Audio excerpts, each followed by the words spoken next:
Today's video is brought to you by Squarespace. You can start your free trial today making your very own website if you go to squarespace.com/Comicstorian and you'll get 10% off of your first purchase. It's a great way to make a website, guys, and because of them, we are able to bring you such a long video today. I hope you enjoy. Deadpool versus his own wife. Oh geez, talk about marital problems.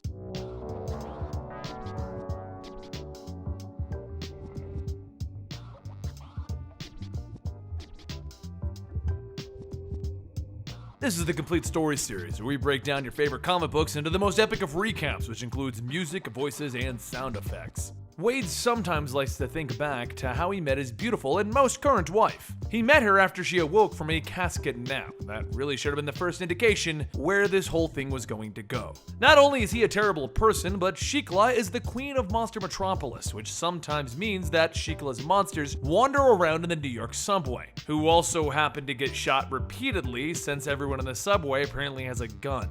It was a few minutes after that Wade rides up in the subway on a horse, telling a few officers to give his thanks to Officer Gill for the loaner that he probably didn't agree to, but he's got a date. As Wade walks down, Shikla is ripping through the crowd shouting, "They killed Farkas!" Wade tells Shikla to just relax. Killing humans isn't gonna help her cause. And Shikla points at Farkas' dead body, shouting, "He lived in this land before the Vikings discovered it. He was the last of his kind, and his body just outlasted his mind." Wade says, "Look, this is the New York subway. I once killed a guy for playing the bagpipes. Try to think about this from a human's perspective. A monster was running around shouting and all." Shikla pulls Wade aside. "You're defending the disgusting humans?" And he tells her, "Of course not! The humans overreacted, but they have a legal system in place for these sort of things." Shikla then tells the monsters to head back to the metropolis. She will return shortly after seeing this human justice. So Shikla brings the humans who killed Farkas to court, and seeing how the Constitution only applies to actual humans and not so much monsters, the judge decides to let everyone go. Shikla shouts, "Ha! She knew that this would happen, but she tried it Wade's way. Now it's time for her to make her own justice." She teleports herself and Wade back to the metropolis, and the monsters begin to chant, "No more human rule." As Shikla leads Wade down some stairs, he says, "You can calm them down, right?" And Shikla tells him, "Of course, if she wanted. However, she must retaliate, and there's something important that she needs him to do." She then pushes open a set of doors that lead to the end of a stairway, and she tells Wade that she needs him to stay here with her friends and let them chop him up into little pieces and put him into those jars over there. Once the city has been taken over and she has secured a future worth living in, she'll come back and attend to him. She then shuts the doors, and Wade says, "Now I know me and Shikla have been hitting a rough patch recently, but none of you guys would be knocking boots with her, would you?" The Queen's guards all say, well.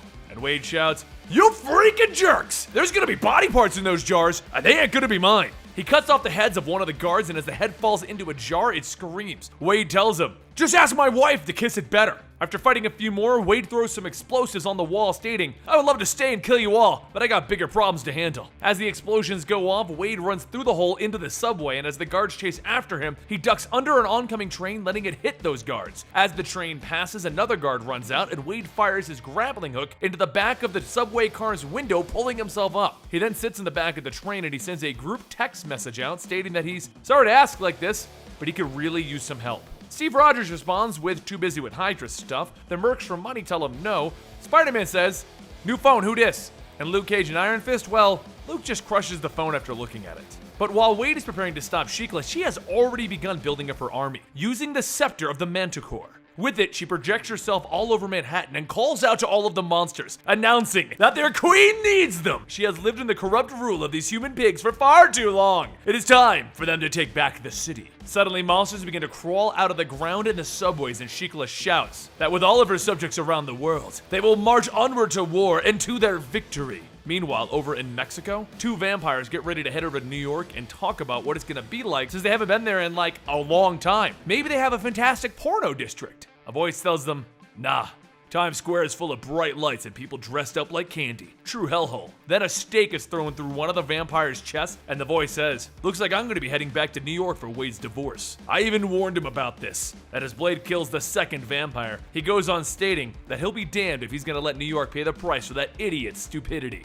Some time passes as the monsters take over, and Blade finds himself in the Rockefeller Center, which has now become the Monster Center, fighting off a horde of demon geese. As the geese overpower Blade, Wade comes in wearing his old Western disguise, shooting some of them, telling them, "Don't worry, Peter, no geese are actually being harmed, except for the one that I just shot and this other one over here that I just shot." Wade jumps in the fight asking him, "What's my favorite Wesley Snipes impersonator doing here?" And Blade tells him, "What's it look like I'm doing? And what's with your ridiculous outfit?" Wade says that he was hiding from the missus, and Blade asks, "So it's true. She's responsible for using the scepter of the Manticore to summon all of these monsters." And Wade responds with, "Well, if you look at it that way." After killing the last of the battle geese, Blade says that the last scion of the Helsing family, Camper Van Helsing, works here in New York. They may have access to the family's magical armory to help them in this battle. Wade then asks if he thinks that they have a device that can help track specific monsters, because he might have an idea. Meanwhile, over at Parker Industries, Peter Parker lets Camper know that she is currently fired since she's kind of only been showing up to work 2 days out of a week for the past 3 months. That is, unless she is secretly fighting crime.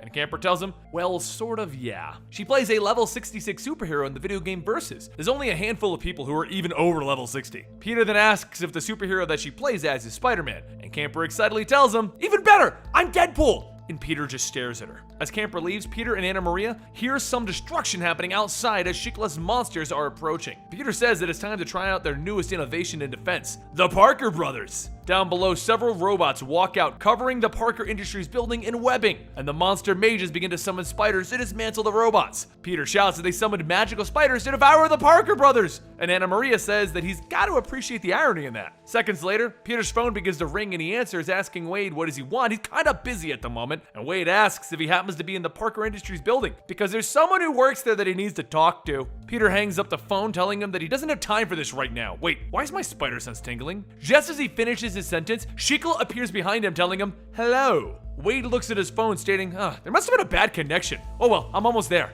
Some of the mages spot Wade, and then they encase him in carbonite, telling him that he may have fooled the lesser monsters, but he won't be fooling them. And right now, they're gonna bring him into custody. Back with Peter, Peter asks if she's here to help with the invasion, and Sheikla tells him that's exactly why she's here. Now lead her to his arsenal. The two walk into the R&D facility, and Peter tells her he's sorry, but his spider sense is kind of going bananas right now. And Sheikla tells him that she understands. Her kind inspires fear. Peter then tells her he doesn't really think that it's racist. And then Sheikla looks around and notices the device on the table. Camper shouts for her to put it down. It's not finished, nor will it ever be. And Peter then asks Camper, shouldn't she be like gone? Camper tells him not without her favorite soldering iron that she bought with her own money. Sheikla then asks what's the name of the device anyway, and Camper tells her that it induces sleep, so she's calling it the Sandman, to which Peter tells her that she should really change that name. Sheikla then asks how many people can it affect at once, and Camper says that the current radius is only 10 feet. Mainly it's used for hospital rooms and clinics, though she would so take it if Spider-Man wasn't right there. Sheikla holds out the scepter, blasting Peter, and says, "Not anymore. Now how long will it take to widen that radius? Say to the size of New York City." Meanwhile, over in the monster bar, Wade begins to wake up, and he sees Werewolf by Night, and he says that he's pretty sure that he shot his head off once before. He should probably shoot it off again.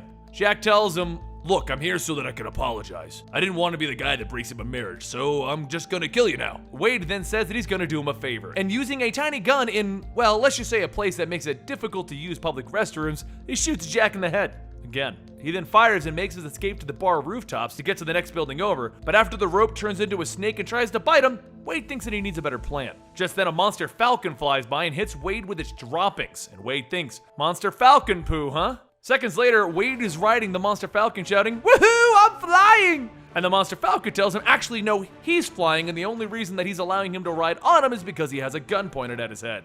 Wade then flies over to the Parker Industries building and he hops off telling the mages to let him pass, and one of the mages asks, "Or what?" Suddenly a sword pokes out from the laughing mage's chest and Wade says, "I did warn you." Blade jumps out, cutting down the other one, and then Wade starts beating another of the mages, telling Blade, "I don't care what anyone thinks. You should have so won an Oscar for New Jack City." Back below, Sheikla asks Camper if it's ready, and Camper sighs, stating, "Yes." But before she can use it, Peter webs the scepter from her hand, asking, "How powerful are you without this?" So she changes into her massive monster form, and Sheikla then hears Wade calling out to her. Outside the window, Wade asks if someone can open the window for him, and the monster falcon tells Sheikla, "I apologize. I've never been so embarrassed in my life." Sheikla then fires a blast out the window, hitting Wade, and as he tumbles inside, he pulls out a shotgun pointing at Sheikla, stating that he borrowed this from Blade. So he's not sure if it's going to shoot wood or lead. But before he fires, Peter jumps on Shikla, hitting her in the head, stating, "He's got this. You just need a distraction is all." But while Peter and Shikla are fighting, Wade asks Camper, "Who are you?" And after she tells him her name, he shouts, "No way, you're the reason I'm here." Shikla manages to throw Peter back and then grabs the Sandman, putting her scepter into it, and then she starts to emit its signals to put everyone to sleep.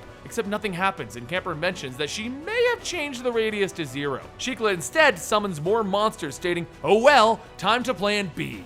Camper shouts, "Deadpool can take him!" And Wade says, "Yeah, but that doesn't mean that I want to." And Peter says, "As much as I hate to admit it, Wade's right, we gotta go." Peter jumps out the window with Camper, and Wade turns back to Shikla and tells her, "I love you!" And then he hops on the Falcon to fly away. Once Wade, Peter, and Camper all get to Camper's apartment, which is covered in Deadpool posters, Wade says that he needs to know if they have any heirlooms that can help track specific monsters. Camper says that that's funny he should ask. She's actually been using that thing as a leg for her table since one of the legs broke off. Peter then asks, "Who exactly are you gonna track anyway?" And Wade says the only one who can put an end to this invasion, Dracula. A little while later, Shikla summons more monsters to guard the Rockefeller Center, and as she leaves, Domino reports that yes, the Rockefeller Center is the base of operations, and yes, it's done up all gross. Elsewhere on a jet, Wade says, "Good. Now all we need to do is try and get that staff that controls the monsters." "Oh, you were already gonna do that, huh? Great. That's just great. Well, bye-bye." The pilot then asks, "So where are we going? Somewhere super classified?" And Wade says, "Nah. I need you to take me to find Dracula. We're gonna use a stick to point us in the right direction." Peter tells the pilot not to worry. They'll go to an airport close so that he isn't in any danger. A little while later, Wade wakes up after being knocked out by Peter for asking, "Are we there yet?" numerous times when Camper says that she thinks she finally got something. Wade jumps up, grabbing the hatch, shouting, "Finally!" And he jumps out and then quickly realizes he doesn't have a parachute. Peter jumps out grabbing onto Camper and then creates a parachute out of a web, asking what happened to Wade. And as Peter and Camper float to the ground, Wade sits on a bench eating ice cream, stating how apparently ice cream is free if you fall from the sky naked using your costume as a parachute. You are mad about the plane thing, right? After wrapping up Wade's head in webbing, the three walk through the city of Latvia, and Camper asks Peter how does he know where they are. He tells her that he has spider sense, but actually, there's a tourist shop that they just passed with I Heart Latvia shirts that kind of tipped off their location. Soon the group walks up to a door, and Camper says that according to the family's stick, this is it. Wade cuts the webbing off and begins knocking, asking, "Hello? Is Dracula home?" And Peter grabs Wade, asking if he's insane, and that's when an old woman answers the door. The woman asks if she can help them in Latvian, and Wade, somehow knowing the native language, asks if she's Dracula. She tells them right this way it's almost snack time for the master. But before going in, Peter says that he hopes the mercs are having better luck getting the scepter, which, no, since the scepter can control Gorilla Man's monster side, they are not having any better luck. Once inside of the home, Wade says they're gonna scout out the place for Dracula Guano, and he starts wandering around the house. As Wade goes into the bathroom, he sits asking himself, how could all of this happen? What should I even do? I love Shikla and, ooh, shiny! He then pulls the chain next to the toilet and mistakenly opens up a secret tunnel which he has now fallen into. A short while later, Peter gets up to look for Wade, and then he finds the stick in the bathroom asking, where did he? And he notices the chain next to the toilet. After jumping on the wall, Peter pulls the chain opening up the tunnel and he jumps down. Peter crawls through the tunnel and Wade says that he just found out that him and Dracula wear the same brand of undies, which is totally pretty awesome. Dracula then tells them, I just want to be left alone. Is that so hard to ask? He takes a drink from his mug, stating, this is where I dwell after discovering an incredible technology, with which I have grown mighty. Wade says, through video games? And Dracula shouts, I have conquered thousands! Seconds later, Camper flies out of the tunnel and Dracula says that he can smell her ancestry.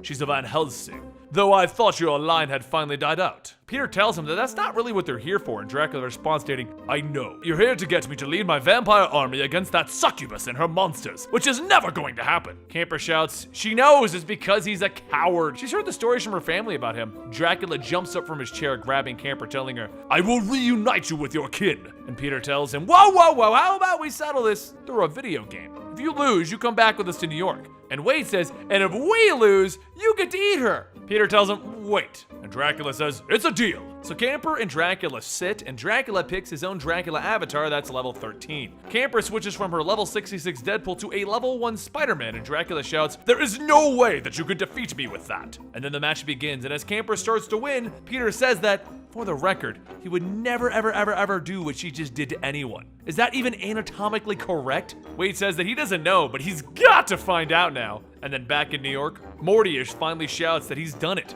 He's changed the radius of the Sandman. Shikla says, finally, they will have peace. And then Machine Man Aaron extends his arm, punching her, telling her, peace is overrated. Gorilla Man, realizing that he's part man, snaps out of the Scepter's control, shouting that he will not be a servant while grabbing onto Shikla. Shikla breaks free while Morbius throws Sandman into her and Gorilla Man grabs it before she can. He tells her that she loses, but Shikla says that she doesn't have to hold it to make it work. And suddenly everyone falls asleep. As Wade and the rest fly back into New York, Camper hands everyone artifacts that will help block out the effects of the Sandman. Camper then hands Wade his, and Wade screams, "I'm good! Nothing gets past my Nicki Minaj and her very vulgar lyrics." And just then, a monster flies up, smacking the helicopter out of the sky and making it hit the ground. And Wade screams, "Can we land now?" And Peter tells them that they really don't have much of a choice, and they crash the helicopter. As the three of them climb out of the wreckage, Wade shouts, "That went great! Oh wait, there's monsters surrounding us!" Peter and Wade start to fight back against the monsters, but as the vampires start to join the fight, Wade bangs on the helicopter shouting, "Yoo-hoo! Some very naughty children need their daddy!" Dracula shoots out and tells the vampires, "You are no longer under the sway of that monster queen. Her creatures are my enemies, which is now your enemy, so join your king in battle." The vampires all say, "Yes, Lord Dracula." And one of the others says, "I'm glad. I hated those other guys anyway." As the fighting continues, Shikla shouts, "What the hell is this?" And Dracula says that it is a pleasure to see you again, though it is a shame that Deadpool has to be around for it.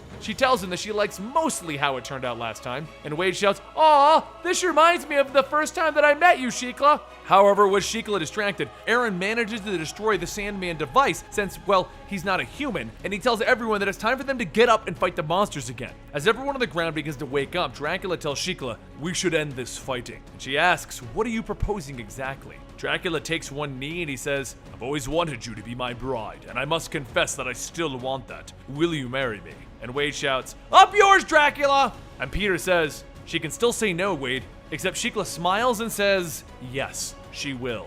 And Aaron says, "At least he still did a good job, right?" A short while later, once the unholy demon priest arrives, he begins to go through the ceremony, and just before he weds Shikla and Dracula, he asks if there's anyone who feels that this couple should not be united in unholy matrimony. Wade, who is now stabbed into a stone slab, tries to say something, but Peter, who is wrapped up in webbing, says, "Don't look at me. I just want to get to the reception. The bridesmaid behind me is too hot to trot." Shikla and Dracula then kiss, and Shikla says, "Congratulations on becoming her first bride." And Dracula tells her that is not exactly how this works, but we should probably head to the monster metropolis and stop the fighting. As the two newlyweds leave, Peter breaks from the webbing holding him, and he tells Wade that he needs to borrow his katanas for a second. After making several quips regarding dogs, Peter finally manages to cut down the giant spider and tells Wade to hang on, he's got this. He fires a string of webbing at Wade, and then he rips him off the wall, and Wade shouts, "Watcher's hairless orbs, that hurt!" Peter tells him that he's already regretting this decision. Down in the metropolis, Dracula announces to everyone that he and Shikla are now married, and Shikla calls out that they should join together and enslave humanity to rule the planet. Dracula tells them to bow, and Jack says that even with the scepter, they are not bowing to him. But before Dracula can say anything, Peter swings in, kicking Dracula, telling him, "It looks like the non-human people have spoken." Wade then grabs Shikla, asking, "Can we talk for a second, dear? Why would you marry Dracula? He killed your brothers, you know." And Shikla says, if you had gotten to know them, you probably would have killed them too. Shikla then slams Wade into a wall, shouting, "You cannot tell me who to impulsively marry." As all of the monsters and vampires go back to fighting, Dracula grabs Peter, telling him, "I will suck you dry." And Peter says, "I'm not too sure if that's as intimidating as you think it is." And Dracula punts him. Peter walks over to the hole that Shikla threw Wade in and says that, "I've never been kicked so hard by a guy with a ponytail, and what?" And just before kissing the almost naked Shikla, Wade says, "Hey there, Spidey. How's it going?" Shikla tells him that he should stay. He might learn something, and Peter stomps off shouting, "La la la la, not listening." So after having their makeout session ruined, Shikla says that she has a question. Why does he burden himself with humans? He'll outlive them all, so there's no point. Wade tells her that they're not all burdens. He will admit killing them is way easier to deal with. But someone doesn't have to set out to love someone, it just happens. One day you wake up and you can't think of a good reason to kill them. So you're just gonna go on watching to see what happens. That makes sense? Shikla hugs Wade, telling him, "Thank you." And then she kisses him to death. She walks back out and tells everyone that that's enough. She must speak with her husband. She tells him that they could crush them all, but do they really want to? As hard as it is to believe, she's changed since the last time that they met. And Dracula rips apart a vampire, asking, "Really? Are you suggesting that we just let them deal with themselves?" Shikla goes on, telling him, "I love our people, but if they don't want me, I've got better things to do." Dracula tosses the vampire part that he was eating aside, stating, "Well, some of these people have harnessed the power of sun. I was worried that one day they would just send Dazzler in to explode me in my sleep." So Shikla tells Dracula to just join her and let them take their leave. And the two disappear. All of the monsters and vampires cheer, and Peter asks, "Isn't anyone else worried that they basically just got bored and left us all here?" After waking up from death, Wade gets up and asks, "What did I miss?" And Peter tells him, "Actually, I don't even know, and it's not my problem. But the good news is you're single now, buddy." Peter then hugs Wade, telling him, "Bring it in." And Wade asks, "What's this for?" And Peter says, "It's to distract you while my associate here serves you a legal document since your illegal wife kind of blew apart your industries. Nothing personal." Peter then waves goodbye and another man appears, stating that he is from the city of New York, serving him the exact same thing. "See you in court, Deadpool." As everyone leaves, a monster stops by with a letter, and Deadpool asks him, "What, are you gonna sue me too?" And the monster says, "No, it's from your ex." Deadpool reads the letter, and it's a letter from Shikla telling him that he needs to not mope around and get on with his sorry life. They may have rushed their marriage, so she is now off to find herself. Just keep the phone on just in case she needs a booty call. As a third man tries to serve Wade, he punches him, telling him, "You know what? It's nice to end a relationship without a corpse." Today's video was made entirely possible by our sponsor, Squarespace. We're actually creating our own website for Comicstorian where you can find all of our videos sometimes ahead of time over on the website, and we've been using Squarespace to get that made. But if you click the link down below or go to squarespace.com/Comicstorian, that's squarespace.com/COMICSTORIAN. The reason I gotta say Comicstorian like that is a lot of people seem to hear Comic Historian. I know I made them sound close, but I didn't think that they were actually the same name. Anyway, it's squarespace.com/Comicstorian. You will get 10% off of your first purchase with Squarespace. I'm actually really enjoying their service because it's very simple to work with. It's all in one platform. No plugins, no updates, no patches ever, and you can make whatever kind of a website you want. For us, I just want to be able to put our videos up there and maybe link to things like our various stores and stuff that we have going for merchandising. So if you like Comicstorian and you want to make your own website, please go to squarespace.com/Comicstorian to get 10% off of your first purchase and support this channel. Don't forget to follow me on Twitter and Instagram at Comicstorian if you want to chat about anything, and subscribe to get yourself your daily comic book videos. I'll see you next time right here.